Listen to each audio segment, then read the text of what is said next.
Muttetuwegama is a barrister, attorney at law, and a practitioner in public law and a human rights activist. She was the secretary to the Lanka Kanta Peramuna, a grassroots women's organization, for 20 years. Ms. Muttetuwegama was the president of the Sri Lanka Women's Lawyers Association. She has also been the chairperson of many important commissions in Sri Lanka, including the Presidential Commission on Disappearances in the South, West and Sabaragamu provinces from 1994 to 1997, the All-Island Commission on Disappearances, the Commissioner for Human Rights Commission of Sri Lanka, and the Commissioner to the Presidential Commission on some incidents of serious human rights violations.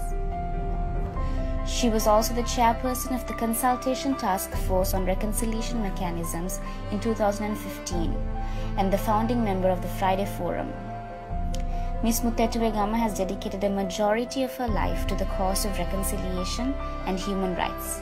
As chair of the Consultation Task Force, she has led the largest and widespread consultations to take place in Sri Lanka. The recommendations of the report given by the task force will be a vital tool for the transitional justice process for the nation. Good morning and welcome back to Outstanding Role Models on Sri Lanka Unites TV, coming to you live here from the Sri Lanka Unites studios in Colombo 4.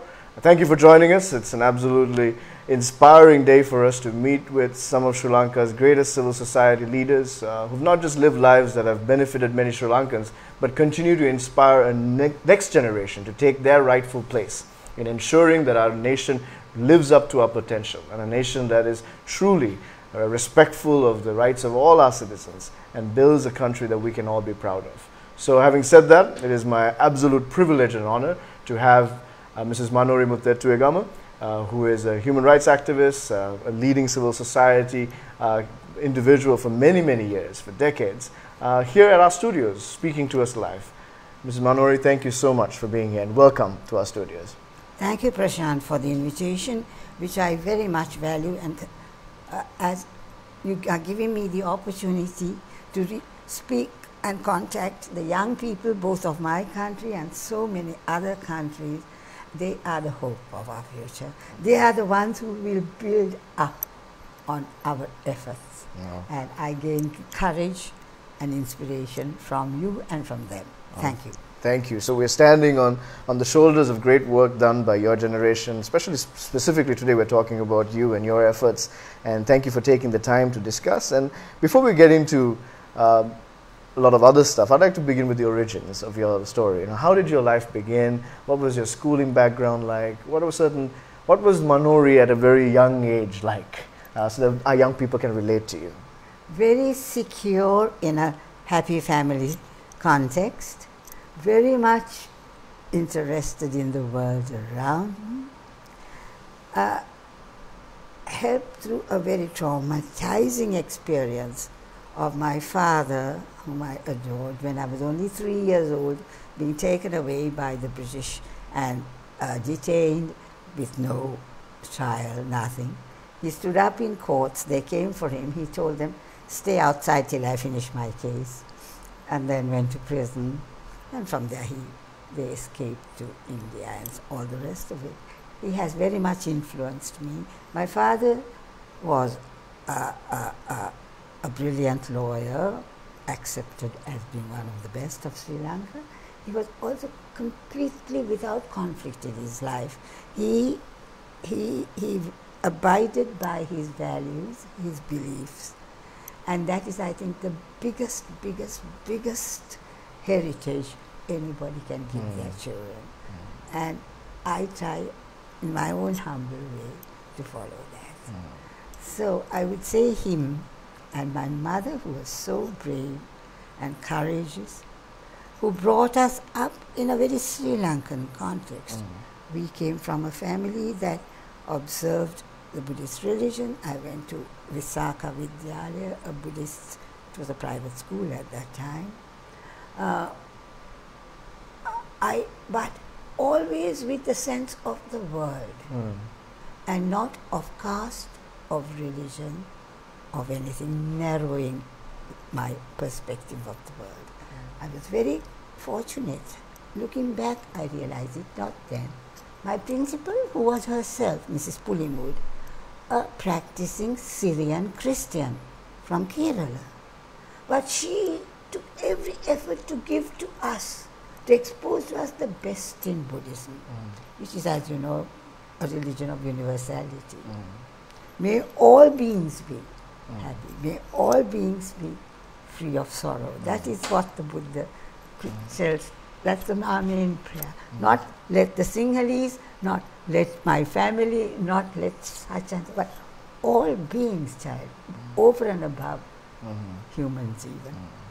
So she very much brought us a religion which is high in philosophy, exposed us to those things, enabled us to question things.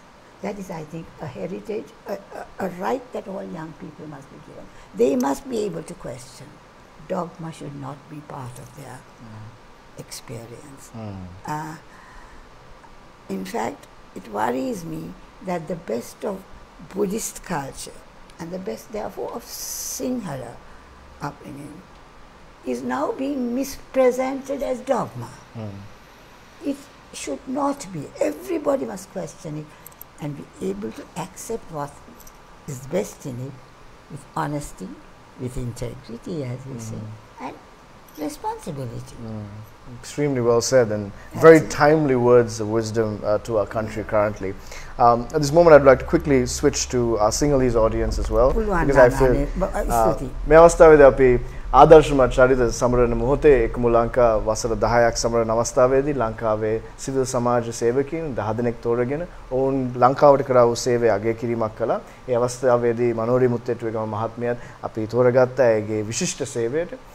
එතුමියගේ මම මුලින්ම ඇසුවේ මෙවන් ජීවිතයක් ගත කරන්න ලංකාව වෙනුවෙන් මානව අයිතිවාසිකම් උදෙසා එවන් ජීවිතයක් ගත කරන්න ඇයට හේතු සාධක වුණු ඇයට ධෛර්යයක් දුණු චරිතයක් ගැන කතා කරන්න විශේෂයෙන්ම ප්‍රකාශ කරා ඇගේ පියා සහ ඒ සමගම ඇගේ විදුහල්පතිනිය ඔබතුමීට පුළුවන් තවත් ඒ විශේෂයෙන් අපේ සිංහල භාෂාවෙන් සම්බන්ධ වෙන සහෝදර සහෝදරයන්ට ඒ කතාව පොඩ්ඩක් පැහැදිලි කරන්න. අතිශයින් සන්තෝෂ වෙනවා එක්කම ශ්‍රී ලංකා සංවිධානයේට මාගේ සිංහල භාෂාවෙන් මේ ගැන ටිකක් මගේ අදහස් ඉදිරිපත් කිරීමට අවස්ථාව ලබා දීම ගැන මාගේ ස්වාමි පුරුෂ සරත් මුත්තේචුවේගම කලවාන ආසනයේ තරඟ කරන අවස්ථාවේ ඒන් මට ලැබුණු අත්දැකීම් සහ ඒ ලැබුණු අවබෝධය මා අතිශයින් අගය කරනවා. වැඩියෙන් සිංහල කතා කරන සිංහල සමාජයක් තුළ තිබුණ ආත්මකරුත්වයද අන්‍යෝන්‍ය ඇති පෙන්වපු අනුකම්පාව සහෝදරත්වය යන වචනේ දැන් අපි මාක්ස්වාදීන් වශයෙන් පාවිච්චි කරන වචන ඒ සහෝදරත්වය කියන වචනේ අර්ථය සමානතාවය අපේ කියන වචනේ ඒ අය තුළ තිබුණා.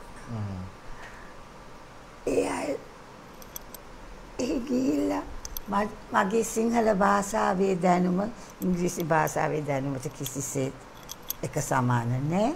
මා ඉගෙන ගන්න කාලේ අපි ඉගෙන ගත්ත ඉංග්‍රීසි භාෂාවෙන් මගේ විශ්වවිද්‍යාලීය අධ්‍යාපනය ලැබුවේ මම එංගලන්තේ. ඒ ගිය වෙලාවේ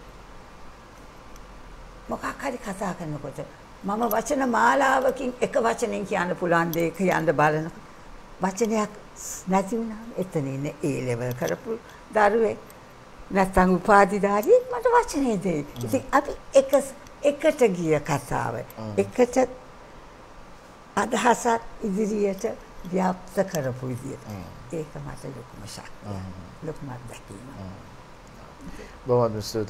I'd like to go back to talking a little bit about the field that you sacrificed your entire life for the cause of human rights, especially women's rights as well, and in a very turbulent time. In your lifetime, you've seen Sri Lanka go through so many ebbs and flows of conflict and violence and violations of human rights. Talk me through that as somebody who lived through all this. What are some of the lessons you learned, and what were some of the initiatives that you were part of that was very instrumental in your journey? Let me start in English. You know, my life starts at a time when the national anthem you sing is God Save the Queen, God Save the King, because we were part of a British Empire. And many of us forget that when we changed in 72 to our independent constitution, it was a republican constitution. You know, since we had been in a feudal social system at the time when we were subject to several imperial powers, the Portuguese, the Dutch, as you know, 450 years of colonialism is our heritage. We overlook that the Sinhala times, or our own times of self-rule we are remembering, was when a feudal system was prevalent. All over the world, the kind of relations in a feudal system are the same, but they are not the thing of today. සිංහලෙන් කියනවා නම් එක රජ කණක අතහැරිලා දුමුරු පාට රජ කෙනෙකුට වඳින්න පුදන්න නෙවෙයි අපි නිදහස කියන්නේ. Freedom is not to change from the worship and subservience to one king or of white skinned person to that of a brown skinned one. It is to be yourself, to contribute your best. So it is a journey towards the realization of your own worth, to put it to work for your country, for yourself. So that was the first lesson I would say I have learned. Many years of doing without my father was a time of privation. At the same time, since he was a freedom fighter, there was never, I mean, to the British he was like any other felon, a coconut thief, a murderer, just chucked into prison. But to the Sri Lankan he wasn't. And I never faced, I went to a very Buddhist school, Visakha Vidyalaya. Never, ever, not from the students, not from the teachers, did I have any sort of, being edged out there. So therefore, when I took over the disappearance commissions, soon after, the first ones I dealt with was the outcome of the JVP insurrection, 88-90. My heart broke to see how families of persons who were considered families of the rebels, how much they were outcast in their own society. And believe you, your village is your home, it's your world. Yes. When the Buddhist priest who comes to give so much a part of our post-death ritual comes to deliver a sermon, has a gun put his mouth and killed because he came to a JVP household. That sort of incident was a negation of all that we had gained over the centuries to me. All these made very strong marks on me. So though I qualified as a lawyer and was initially very much into women's rights and trade union rights, I was secretary of a grassroots women's organization, the Lanka Kanta Peramuna, for 20 years. While practicing, mind you, and facing all the barbs that a woman lawyer who goes around the country appearing for people can be subject to, it didn't matter. And then in trade unions, I would, including port workers' rights, and May Day was, of course, very much a special day in our household. I moved on to human rights. I saw the universality was the thing. Everything else becomes less than the whole, and you have to head for that. Much more ill-defined at that time. We were a country which was very forward, as you know. Women got the vote in 1931, even before the British got it. Trade union rights were part of the rights of the organized working class because of the efforts of the Gunasinghe's Labour Party, and then thereafter the LSSP and so on. But this, moving in this way, even then there was a little bit of hesitation because this had come as an outcome of the reaction against the devastation of the Second World War. And names like Mrs. Roosevelt were the ones who were associated with it. But I could see the relevance of it to us even then. So from then onwards, I have moved increasingly into that. And then I was given the responsibility of chairing successive disappearance commissions. For 10 whole years, I devoted my life to that. It's not, oh, by the way, Prashant, I reject the word self-sacrifice. It was self-fulfillment. Okay? All those aspects of my life, all the seemingly bad things, being without a father for 6 years in my smallest days, losing my son in an untimely way, my husband, having to fend a woman on your own, and not be sent back to your parents, as happened to so many. Yeah. All those came into operation here. And some of the highest moments of my life has been the old gentleman in Amelipitia. He was in his 80s then, who had lost 5 sons in successive incidents in the time of the JVP insurrection. He came to tell me his story. He would sit there, I would listen to him for hours. I had to go back to Amelipitia several times to hear the cases. I heard myself listen to the tales of complaints. And he came and said, look, which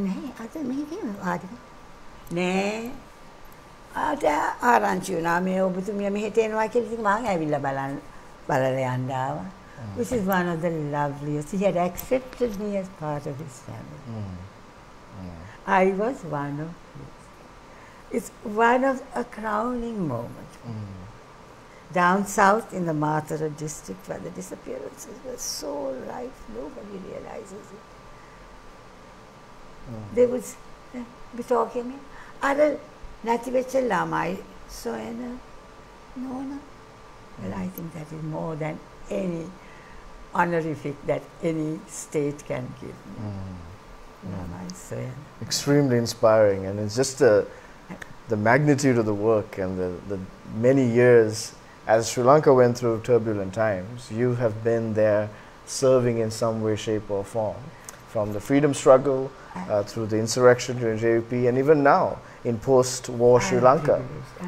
So thank you for all of your services, and especially I want to focus a little bit on, you've shared many commissions on disappearances and trying to restore justice and restore families and give them some hope and give some dignity to these communities. Dignity. So talking about that in the current context, you were chairing some commissions in post-war Sri Lanka. What are some things that you came to, some conclusions that you came to from what you heard from the people, and some of the needs that you see that the younger generation need to also now understand and respond to ensure that we can break these cycles of violence and the culture of divisiveness that continues to plague our society? Prashant, that's a very profound observation. Your question is based on a very profound understanding. You know, increasingly we are basing everything on divisiveness. Let us take language. Language is one of the biggest achievements of humanity. We are the people who have language for communication. Why have we turned language into a barrier against each other? It's absolutely not on. If I can use my grandchildren's kind of language, it's absolutely not on. And even those who seem to be for language rights use it in a divisive way. In every police station, in every hospital, have a Tamil speaking and a Sinhala speaking interpreter. That's not what we want. Why should somebody in Hambantota? Why should the state be paying to have somebody sitting there just in case somebody... No, we all need to be able to communicate with each other. So now we have got on to the things belatedly. We are teaching the languages. I'm proud how quickly my grandchildren are picking up. They're speaking English, they're speaking Sinhala because that is their mother tongue. But Tamil comes quite, they're also learning and they're using it. They learn Dutch because they go in and out of Holland. That's what language should be because it is the thing for communication, the instrument for communication. Let us not add divisive elements to that. Same with religion. Is it not time we taught in teaching comparative religion how much the great truths are universally accepted? Can we not do so? Karuna, Maitri, we say. Christians say love for each other. The Muslims speak of brotherhood. I mean, then what is the difference between a Muslim or a Christian or the rituals we follow? That's okay. Manifestation is a different thing, but not to go at each other. There are a lot of things, but also the very fact that we grow up in a community of likes is being used as a weapon to beat us with. I mean, in our family, of course, we meet with our likes, but just outside are our friends, our associates. We have to learn, teach our young to judge people as a person. And there are those things you mentioned: honesty, integrity, responsibility, the ability to show love and affection for each other. That is the mark of a person. Thank you. I'm sorry, I'm not speaking Sinhala. It takes up too much time. No, that's fine. Whenever you want. So actually, I'll bring this final question in Sinhalese. විශේෂම අපේ තරුණ පරපුර මේවා දිහා බලාගෙන ඉන්නවා ලංකාවේ තවමත් පවතින සාමයක් තියෙයිදෝ කියලා ප්‍රශ්නයක් තියෙන අවස්ථාවේදී අපිට සැබවින්ම එක දෙයක් ලෙස ලාංකික අනන්‍යතාවයක් ඇතුව ජීවත් වෙන්න පුළුවන්ද කියලා ප්‍රශ්න කරන අවස්ථාවේදී තරුණ තරුණියන්ට ඔබතුමිය දෙන උපදෙස් කුමක්ද? මොන වගේ දෙයක්ද තරුණ තරුණියන් කර යුත්තේ මෙවන් කාල සීමාවක? අනාගතය ගැන විශ්වාසයක් තියන්න. තමන්ගේ ශක්තියෙන් ලෝකෙටද තමාගේ සමාජයට වෙනසක් කර හැකි කියන එක හොඳට හිතට ගන්න. තමයි තියෙන ලොකුම බලවේගය මේ ලෝකෙට. තමන් වගේ කල්පනා කරන සුළු දෙනෙක් වෙන්න පුළුවන්. ඒ අයත් එක්ක එකතු වෙලා සත්‍යය, එකමුතු භාවය, ආලය ආදරණීය ඉතිහාමයි කරුණා මෛත්‍රිය අඳහා කරන දේ ඒකේ රැල්ල අසීමිතයි. ඒක ඉවර වෙන තැන කියන්නේ නැහැ. ඒ නිසා කොතනින් පටන් ගත්තා සමාජයේ මිනුම් කෝදුව අනුව තමා පටන් ගන්නේ බොහොම පහළ තැනකින් වෙන්න පුළුවන්. ඒක ප්‍රශ්නයක් නෙවෙයි. තමා මිනිස් ජීවිතයක් ලබමු කෙනෙක්. තමාගේ ශක්තිය, බලය, තමා තුළ තියෙන what is potential. හැකියාව. අසීමිතයි. ඒක ගැන ඒක හැමෝටම පෙන්න ගහලා බැලලා අනික් මිනිහට වැඩිය ලොකු කාර් එකක් ගන්නද අනික් මිනිහා යන්නේ නැති විදේශ නිවාඩු වලට ඒක නෙමෙයි මිනුම් කෝද. මිනිස්සු අතර හැසිරෙනකොට තමන්ගේ ඇඳුමට වැඩිය අපි දැකලා නැද්ද? තමන්ගේ හැසිරීමෙන් නේද අනික් මිනිහාගේ හිත තමා තුළට ඇදගෙන. ඇඳුම නැත්තම් මතක තියෙනවා මිනිහම මතක තියෙන්නේ නැහැ. ඒ වගේ තමයි මේ පිටස්තර දේවල්. පිටාව. ඒක තිබුණත් නැතත් කමක් නැහැ. ඒව නැතිවීම self sacrifice නෙවෙයි.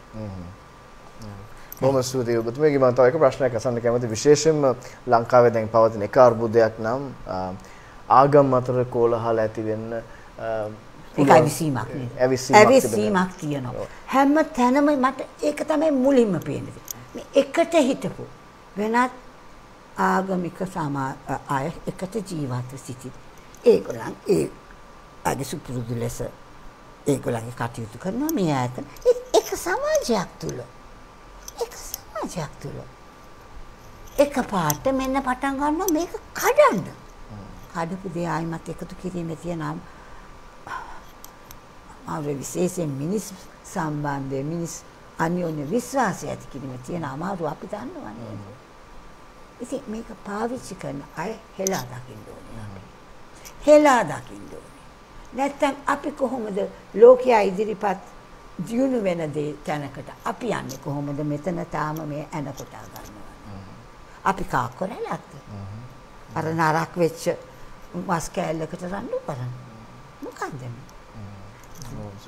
අපේ ආදරණීය මෙච්චර ලස්සන ලංකාව. අපේ ජාතික කියන එක මාවෙකුගේ දරුරැර ඇවිනා යමු නෝ ඊනොපමා ඒක අපි මතක තියාගමු. එතන තමයි අපි අනාගතයේ තියෙන්නේ. Thank you. අපි ප්‍රඥාවන්ත වදන් වලින් ඔබගෙන් සමගන්නට ස්තුතිවන්ත වෙනවා. අපි යලිත් ස්තුතිවන්ත වෙනවා මනෝරි මුත්තේට්ටුවේගම මහත්මියට. ඇයගේ ජීවිත කාලය පුරා ලංකාවේ ඔබටත් මටත් අපේ අනාගතය වෙනුවෙන් කළා වූ ඒ සේවය ඇය කිව් පරිදි ඒක පරිත්‍යාගයක් නෙවෙයි ජීවිතයේ ඇය ලැබපු විශාල දායාදයක් හැටියට ඇය දකිනවා. ඇයගේ ආදර්ශයත් රැගෙන තරුණ ඔබට තරුණ මල්ලියේ නංගියේ ඔබේ ජීවිතෙත් මේ ලංකාවේ පවතින වෙනසක් ඇති කරන ධෛර්ය ශක්තිය ලැබේවා කියලා ප්‍රාර්ථනා කරනවා. මම මාතු බොහොමත් සතුටුයි ඔබට ආයුබෝවන්. And can I take a set of copies from outside? Yes. Can I buy them? Yes, we can do that. Thank you. You good?